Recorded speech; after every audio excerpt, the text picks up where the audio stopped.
Balangir सागरपड़ा उपजिल्लापाल office निकट छकरे अग्निकांड घटी 3 दुकान छारखार हो जाइछि। गोटे टायर दुकान और 2 उठा दुकान सामग्री जली पोड़ी पाउंस हो जाइछि।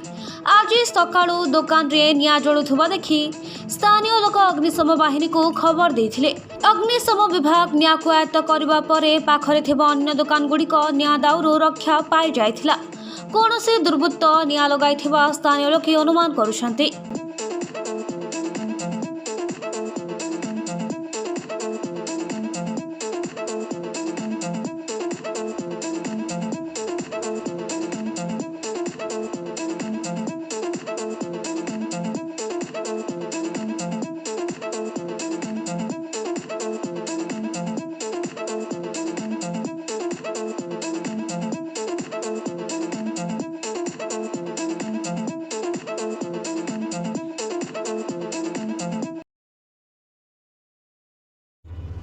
आवासिक विद्यालय दिगरे एक सफल पदक्षेप बलांगीर सहर भगवती नगर रे अवस्थित विद्या भारती आवासिक विद्यालय कोचिंग जेभली उन्नत व्यवस्था रही स्मार्ट क्लास सेभली आकर्षणीय व्यवस्था रही छात्र छात्री स्वतंत्र हॉस्टेल व्यवस्था जोगु सुनाम अर्जन करथिबा ई आवासिक विद्यालय रे अनग्रसर पिलांक पई स्वतंत्र ध्यान दियाजिबार व्यवस्था करा जायछि।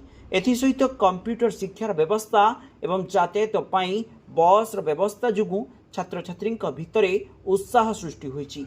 विद्या भारती आवासिक विद्यालय रे निज पिलांकु एडमिशन कराइबा पई जोगाजोग करंतु। Mobile number 9438311711 9437320855